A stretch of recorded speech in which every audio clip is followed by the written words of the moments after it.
Right, నమస్తే, welcome to our channel. నేను మీ Venkatesh. Welcome to our channel. ఇక్కడ నిన్నటి విషయం ఒక అంశం తీసుకుందాం. అయితే ఇక్కడ పేపర్లో కనబడతలేదు, ఈ పోస్టరే ఇక్కడ పేపర్లో కనబడతలేదు. అయితే కీలకంగా ఇక్కడ ఎంపీటీసీ జెడ్పీటీసీ ఎన్నికలు, సర్పంచ్ ఎన్నికలు అయిపోయిన తర్వాత దాదాపు కొన్ని లక్షలు పెట్టి ఓడిపోయిన అభ్యర్థులు ఎవరైతే బీఆర్ఎస్ కానీ కాంగ్రెస్ కానీ ఇతర పార్టీ నాయకులు ఎవరైనా కానీ అయితే రానున్న ఎంపీటీసీ ఎన్నికల్లో పోటీ చేయాలనే తహతహలాడుతూ ఉన్నారు. పోటీ చేయాలనే ఆశతోని చాలామంది ఎదురు చూస్తూ ఉన్న నేపథ్యంలో చూస్తున్నాం.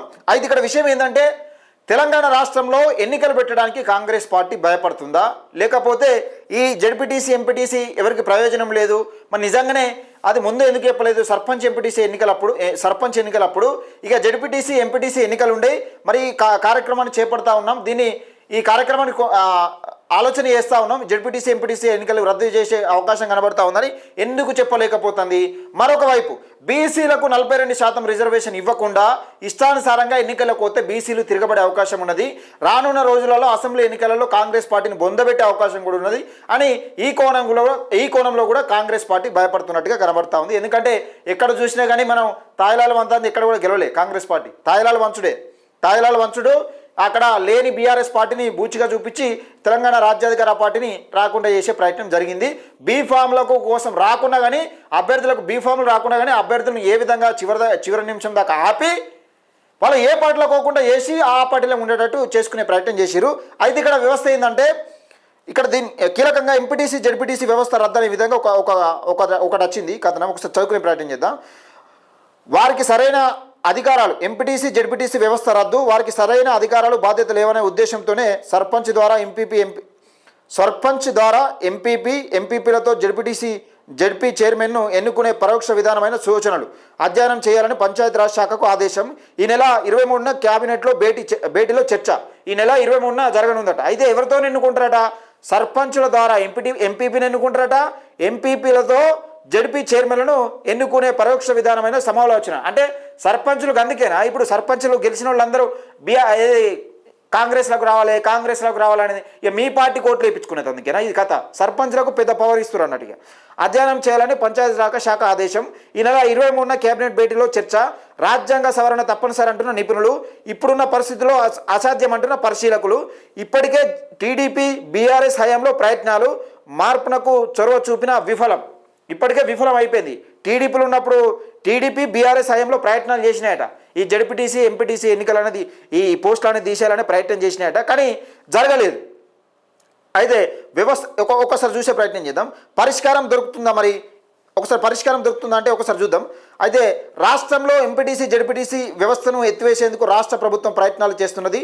ఎంపీటీసీ జెడ్పీటీసీ వ్యవస్థ వల్ల పెద్దగా ఉపయోగం లేదని, ఆ వ్యవస్థ ద్వారా ఎన్నికైన వారిని సరియైన అధికారాలు బాధ్యతలు లేవనే ఉద్దేశంతో ప్రభుత్వం ఆలోచన చేస్తున్నట్టుగా సమాచారం.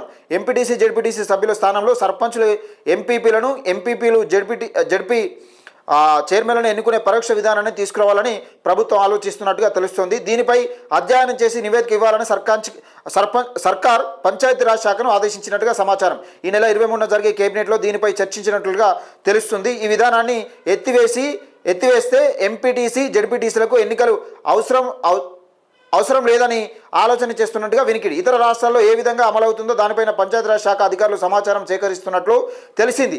పంచాయతీరాజ్ శాఖ ఇచ్చే నివేదికపైన ఆధారంగా చట్టపరంగా రాజకీయంగా ఇది సాధ్యం అవుతుందా లేదా అనే దానిపై పూర్తి వివరాలు సేకరించాలని ప్రభుత్వం తుది నిర్ణయం తీసుకోనుంది అని ఒక చూస్తున్నారు. అంటే ఇది ఎంపీటీసీ జెడ్పీటీసీ ఎన్నికలు అనేది తీసేస్తే ఎట్లుంటుంది? ఇతర రాష్ట్రాలలో అంటే నిజంగా వాస్తవానికి చెప్పాలంటే ప్రాధాన్యత లేని పోస్టులు ఏవైనా ఉన్నాయంటే జెడ్పీటీసీ ఎంపీటీసీలే. ముఖ్యంగా ఎంపీటీసీలు అయితే అది అసలు ఎక్కడ కూడా కుర్చీ కూడా ఉండదు. మరి ఎందుకు దీన్ని ఎందుకు ఇట్లా నడుస్తుందంటే దీన్ని నిజంగా పరిష్కారం దొరుకుతుందా? మరి తీసేసే పరిష్కారం దొరుకుతుందా అంటే ఒకసారి చూద్దాం. ఎంపీటీసీ జెడ్పీటీసీలకు ఎమ్మెల్సీ ఎన్నికల్లో జెడ్పీటీసీలకు ఎమ్మెల్సీ ఎన్నికల్లో ఓటు వేసే అధికారం ఉంది. సర్పంచులకు మాత్రం లేదు. దీంతో సర్పంచులకు తమ ఓటుకు కల్పించాలని కోరుతున్నారు. ఎంపీటీసీ జెడ్పీటీసీలు సైతం తమకు అధికారాలు ఇవ్వాలని కోరుతున్నారు. మండలాలు గ్రామ పంచాయతీ కార్యాలయాల్లో తమకు ప్రత్యేకంగా సీటు కేటాయించాలంటూ కొన్నేళ్లుగా డిమాండ్ చేస్తున్నారు. వీటన్నిటికీ పరిష్కారం వ్యవస్థ ఎత్తివేయడం ద్వారా దొరుకుతుందా అనేది అంచనాకు ప్రభుత్వం వచ్చినట్టు సమాచారం. ఇక్కడ విషయం ఏంటంటే సరే ఇక్కడ ఏంది ఎమ్మెల్సీ ఎన్నికల్లో జెడ్పీటీసీ ఎంపీటీసీలకు ఓటేసే హక్కు ఉన్నది. ఎందుకంటే ఒక జడ్పీటీసీ ఎంపీటీసీ ఎన్నికల మన కల్వకుంట్ల కవిత గెలుపొంది చూసిరా, అట్లా ఆ రకంగా ఓటేసే హక్కు ఉన్నది. మరి నిజంగా ఈ సర్పంచ్లకు కేటాయిస్తారా? సర్పంచ్లకు కేటాయిస్తే ఏ రకంగా కేటాయిస్తారు? మరి సర్పంచ్లకు కేటాయిస్తే ఏ రకంగా కేటాయిస్తారు? ఒక ఎంపీటీసీ పరిధిలో ఒక్కనికే ఓటు ఉంటుంది. అదే ఎంపీటీసీ పరిధిలో 2 సర్పంచ్లు ఉండొచ్చు, 3 సర్పంచ్లు ఉండొచ్చు. మరి ఈ ఓట్లు ఇవి ఎట్లా ఎక్కువ అవుతాయి కదా. వ్యవస్థ రద్దుతో రాజకీయ నిరుద్యోగం, ఇది మాత్రం వాస్తవం. అయితే అదే సమయంలో రాజకీయంగా వేలాది మందికి ఈ వ్యవస్థ గుర్తింపును పదవులు కల్పిస్తున్నది. దాన్ని రద్దు చేస్తే పార్టీలో రాజకీయ నిరుద్యోగం పెరిగే అవకాశాలు ఉన్నాయని నిపుణులు అంటున్నారు. దీనిపై కాంగ్రెస్ పార్టీలో భిన్నవాదాలు వినిపిస్తున్నాయి. ఒకవేళ ఎంపీటీసీ జడ్పీటీసీ రద్దు చేస్తే పార్టీ కేడర్ వేలాది మందికి ఏ విధంగా పదవులు సర్దుబాటు చేయగలుగుతామని, వారికి రాజకీయ పరంగా గుర్తింపు పొందడానికి ఈ వ్యవస్థ ఉపయోగపడుతుందని చెప్తా ఉన్నారు. ఇక్కడ సరే తీసేస్తే వచ్చే లాభం దానికన్నా తీసేస్తే వచ్చే లాభం దానికంటే తీసేస్తే వచ్చే నష్టం ఎక్కువ ఉంటుంది. ఎందుకంటే గతంలో మనం చూసినాం, ఈ బీఆర్ఎస్ పార్టీలో కానీ కాంగ్రెస్ పార్టీలో కానీ ఇతర పార్టీల నుంచి సర్పంచ్ కోల్పోయిన వాళ్ళకి కానీ, లేకపోతే నీకు ఎంపీటీసీ టికెట్ ఇస్తామని, జడ్పీటీసీ టికెట్ ఇస్తామని ఇప్పటికే ఆశాబాహులు మండల కేంద్రాలలో లేకపోతే ఆయా ఎంపీటీసీ పరిధిలో వ్యూహం వేసుకొని ఉన్నారు. సర్పంచ్లకు ప్రధానంగా చెప్పాలంటే సర్పంచ్లకు ఓడిపోయిన వాళ్ళే పెద్ద ఎత్తున అమౌంట్ పెట్టి ఓడిపోయిన వాళ్ళే ఎక్కువ ఉంటారు. మేము ఎంపీటీసీకి వేసుకుంటాం, లేకపోతే మాజీ ఎంపీటీసీలు ఇవరకు పోటీ చేసిన వాళ్ళు, సరే దానికి ఏ కుర్చీ లేనప్పటికీ ఒక సర్పంచ్ల పైన ఎంతో కొంత ఒక పై చేయి ఉంటుందనే విధంగా దాన్ని చేసుకునే ప్రయత్నం చేస్తారు. ఈ వ్యవస్థను రద్దు చేస్తే మన నష్టం ఎట్లా అంటే కాంగ్రెస్ కార్యకర్తలు ముఖ్యంగా జెండాలు మోసి జిందాబాదులు కొట్టిన వాళ్ళు నష్టపోయే అవకాశం ఎక్కువ ఉంటుంది. ఎందుకంటే అధికారంలో ఉన్నది ఎంతో కొంత సీట్లు గెలుస్తుందని నమ్మకంతో కాంగ్రెస్ పార్టీకి పెట్టుబడి పెట్టి ఎంతో కొంత ఖర్చు చేసుకొని పాపం వాళ్ళ కాయకష్టం అనుకుంటా తిరిగిన ప్రయత్నాలు చేశారు. మరి ఎంపీటీసీ జడ్పీటీసీ ఎన్నికలు రద్దు చేస్తే కాంగ్రెస్ పార్టీ ఇదేది రాజకీయ నిరుద్యోగాన్ని ఏ విధంగా చేస్తుంది అనేది ఒక్కసారి ఆలోచన చేసుకోవాలి. మళ్ళీ ఒకటి, ఇక్కడ కాంగ్రెస్ పార్టీ మొత్తానికి భయపడుతుంది, ఎన్నికల్లో పోవాలంటేనే భయపడుతుంది. ఇక్కడ రేవంత్ రెడ్డి వచ్చినా కానీ ఎమ్మెల్సీ ఎన్నికలు ఓడిపోయినాయి. ఇక్కడ మొన్నటికి మొన్న అక్కడ విషయం పెద్దగా ఏం రాణించినట్టు లేదు. మున్సిపల్ ఎన్నికలలో పెద్దగా ఏం కాంగ్రెస్ పార్టీ రాణించినట్టు లేదు.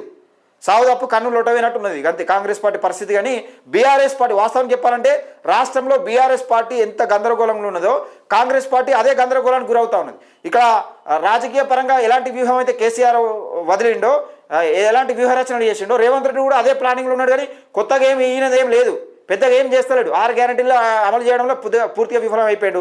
తులం బంగారం ఇవ్వడంలో పూర్తిగా విఫలం అయిపోయాడు. బీసీలకు కామారెడ్డి డిక్లరేషన్ ప్రకారం 42% రిజర్వేషన్ ఇవ్వడంలో కథ మొత్తానికి చేతులు ఎత్తేసిండు. ఇప్పుడు నిజంగా ఎంపీటీసీ జడ్పీటీసీ ఎన్నికలకి ఇట్లా పెడితే ఇక్కడ కీలకంగా చెప్పాలంటే 42% రిజర్వేషన్ అనేది ఇప్పుడు ఉంటుంది కథ ఆట. అసలైన ఆట ఎక్కడ ఉంటుందంటే ఎస్టీ జడ్పీటీసీల కంటే బీసీ జడ్పీటీసీలు తక్కువ ఉన్నారు, అట్లున్నది. అందుకని ఈ 42% రిజర్వేషన్ అనేది కీలకంగా ఇక్కడ తెరపైకి వచ్చే అవకాశం ఉన్నది. కాబట్టి దయచేసి మిత్రులారా, ఈ ఒకవేళ జడ్పీటీసీ ఎంపీటీసీ ఎన్నికలు పెట్టా కానీ 42% రిజర్వేషన్ కల్పించినాకనే స్థానిక ఎన్నికలకు ఈ పరిషత్ ఎన్నికలకు పోవాలని ప్రజలు డిమాండ్ చేస్తూ ఉన్న నేపథ్యం చూస్తూ ఉన్నాం. నిన్న తీన్మార్ మల్లన్న గన్పార్క్ దగ్గర ఒక మెరుపు ధర్నా చేసిండు. దాని ఎఫెక్ట్ కూడా 100% ఉంటుంది. నిజంగా అసలు ఊరుకునే ప్రసక్తి లేదనే విధంగా ప్రభుత్వానికి హెచ్చరిక జారీ చేశారు బీసీ నాయకులందరూ. కానీ ఇక్కడ చూసుకోవచ్చు, నిన్న చూసుకోవచ్చు, గన్పార్క్ దగ్గర చూసుకోవచ్చు. దయచేసి మిత్రులారా, మరి నిజంగా ఎంపీటీసీ జడ్పీటీసీ ఎన్నికలు ఉండాలా లేకపోతే రద్దు చేస్తే ఏ విధంగా ఉంటుందన్నది మీ అభిప్రాయాన్ని కామెంట్ సెక్షన్లో తెలియజేయండి. మన ఛానల్ని సబ్స్క్రైబ్ చేసుకోండి.